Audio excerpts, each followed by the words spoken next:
विनायक दांदड़े पाटिल, कीर्तन कला का कब और कैसे जन्म हुआ होगा? अब इसके बारे में हमारे यहाँ तो कोई हिस्ट्री लिखने का प्रावधान नहीं है। भारत जैसे देश में कीर्तन परंपरा ये भारत की परंपरा है, और खास कर कर कीर्तन परंपरा का संबंध जो आया वो वारकरी संप्रदाय से आया है। वारकरी संप्रदाय ने इस प्रोसेस को बड़े पैमाने पर उपयोग में लाया है। बाकी जो धार्मिक जो प्रकार होते हैं उसको प्रवचन कहा जाता है, वो कीर्तन परंपरा नहीं होती है। हमारे कीर्तन परंपरा में क्या होता है, बीच में भजन होता है, निरूपण होता है, यानी भाषण भी होता है, संगीत भी होता है और उसके साथ में कविता भी होती है। यानी गद्य भाषण, कविता और संगीत, इनका सुंदर कॉम्बिनेशन ये कीर्तन का प्रकार है। इसकी शुरुआत कब हुई, क्या हुई, ये तो नहीं मालूम, और मुझे लगता कोई भी नहीं बता पाएगा। लेकिन वारकरी संप्रदाय का जो इतिहास है वो 700 सालों का है। तो ये कीर्तन परंपरा धीरे धीरे इवॉल्व हुई होगी। पहले जो प्रवचन परंपरा थी उसमें ये भजन कीर्तन, बीच में ही श्लोक, उसके साथ में ये टाल मृदंग, इनको जोड़ा गया होगा। अब ये दोनों स्वतंत्र बातें हैं। मंदिरों में भजन भी चलता है, वहां श्लोक कहे जाते हैं, अभंग बोले जाते हैं, ताल मृदंग के ताल पर बोले जाते हैं, और ये दूसरी तरफ धार्मिक प्रवचन हो गए। इन दोनों का एक सुंदर कॉम्बिनेशन कीर्तन परंपरा में आया है। और कीर्तन परंपरा ये महाराष्ट्र में प्रबोधन की परंपरा रही है। आगे चलकर उसका रूपांतरण प्रबोधन छट गया। धीरे धीरे कीर्तन परंपरा जैसे लोकप्रिय होते गई, उसमें बहुत ऐसे लोग आए कि जिसका कोई प्रबोधन से संबंध नहीं रहा। फिर लोगों को किस्से कहो, धर्म के नाम पर लोगों का मनोरंजन करो, और उसको मनोरंजन नहीं कहा जाता क्योंकि ये धार्मिक चीज होने के कारण उसको बहुत पवित्रता से देखा जाता है।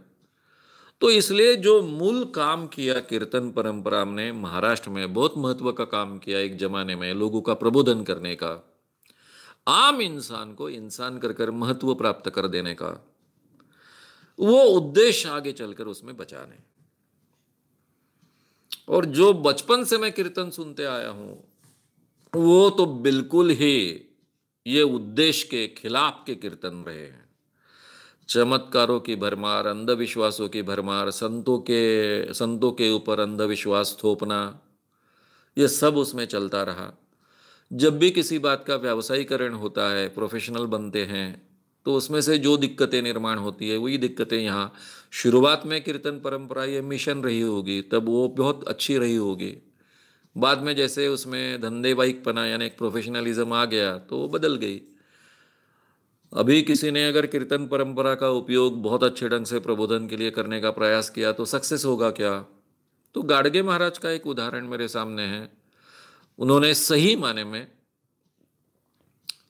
20वीं शताब्दी के शुरुआत में करीबन 40-50 साल इस कीर्तन परंपरा का बहुत सुंदर उपयोग किया, प्रबोधन के लिए उपयोग किया। लेकिन कीर्तन परंपरा के साथ में संत, उसके साथ में चमत्कार, ये सब प्रक्रिया उनके बारे में भी लागू हो गई। तो ये कीर्तन परंपरा कब निर्माण हुई ये तो नहीं कह सकता हूं, लेकिन एक भाषण की वो एक अलग परंपरा है, अलग प्रकार है, प्रवचन से अलग है। संगीत, काव्य और गद्य भाषण, इनका एक सुंदर मिला जुला कॉम्बिनेशन है, इतना डेफिनेटली कह सकता हूं। और इसको 700 साल में से कुछ 600 650 सालों तक शायद इसका इतिहास होना चाहिए, लेकिन डेफिनेटली कुछ नहीं कहा जा सकता। अगर आपको ये वीडियो पसंद आया हो तो उसे ज़रूर लाइक करें, लोगों में ये अवेयरनेस फैलाने में हमारी मदद करें। वीडियो को ज़रूर शेयर भी करें। तो हमारे YouTube चैनल श्याम मानव को विज़िट करें। ऐसे सारे वीडियोस का आनंद लेने के लिए हमारे चैनल को सब्सक्राइब करें। उसके लिए सब्सक्राइब बटन दबाएं। नए वीडियोज़ का नोटिफिकेशन पाने के लिए बेल आइकन दबाएं।